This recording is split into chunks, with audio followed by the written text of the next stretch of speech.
Heidi Frey. Sie hat mit 35 im Jahr 2003 ohne Vorzeichen einen Hirnschlag gehabt. Wegen der halbseitigen Lähmung war sie sogar ein Jahr im Rollstuhl gewesen. Das sind sicher 10 Jahre gegangen, bis ich wieder einigermaßen zurück im Leben war. Und seit 5 Jahren bin ich jetzt, würde ich sagen, recht gut zurück im Leben und will jetzt mich schmerzfrei bewegen. Und bin darum auf der Kibun. Und ich werde den Schuh mein Leben lang tragen. Also das ist wirklich die wahre Freude. Der Schweizer Luftküsse-Schuh hat das Leben von der Heidi Frey positiv verändert. Seit sie im Kibun-Schuh unterwegs ist, geht es ihr viel besser.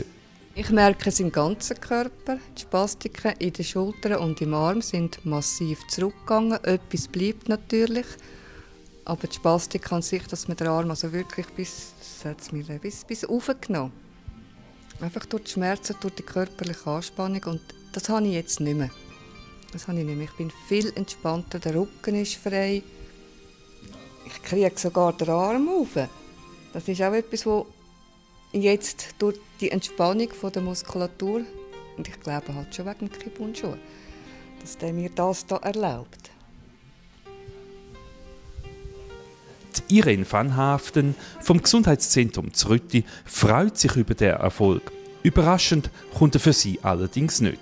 Es ist wirklich ein Beweis einmal mehr, dass die Weichheit von der Kibun-Schuhe oder von der Matte, das löst die Spannung in den Füßen und dann löst es die Spannung im ganzen Körper. Weil da sehen wir ganz klar bei der Schulter. Am Anfang, wenn sie die Schulter wirklich offen war, und dann haben wir sie Übungen machen lassen auf der Kibounder, auf die Matte.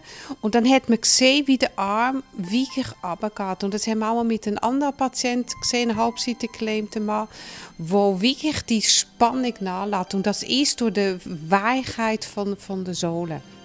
Der Unterschied beim Laufen im Kibun-Schuh und im gewöhnlichen Schuh mit harten Sohlen spürt nicht nur die Patientin, sondern sieht man auch deutlich. Zum Beispiel die Mutter und die Brüder haben das schon gesagt, du bist viel agiler unterwegs. Ich merke es selber vielleicht nicht unbedingt, aber die Rückmeldungen sind schon so, dass ich agiler unterwegs bin und dass ich einfach den Tag durch viel, viel länger mag. Weil einfach die Schmerzen nicht so gleich kommen und es mir dann die Energie raubt. Man sieht ganz klar, wenn sie die harten Schuhe anhat, dass der Klappgang viel mehr ist. Man hat gesehen, dass die Zehen sich ganz fest zusammenruckeln, weil die Spannung so hoch ist. Und durch das sieht man auch wieder den Knie, dass das Knie nicht stabilisiert wird, das knickt wieder durch. Und auch von der Hüfte her hat man nachher gesehen, wie sie dann nachher die Hüfte wieder führen holt mit dem Rumpfmuskel.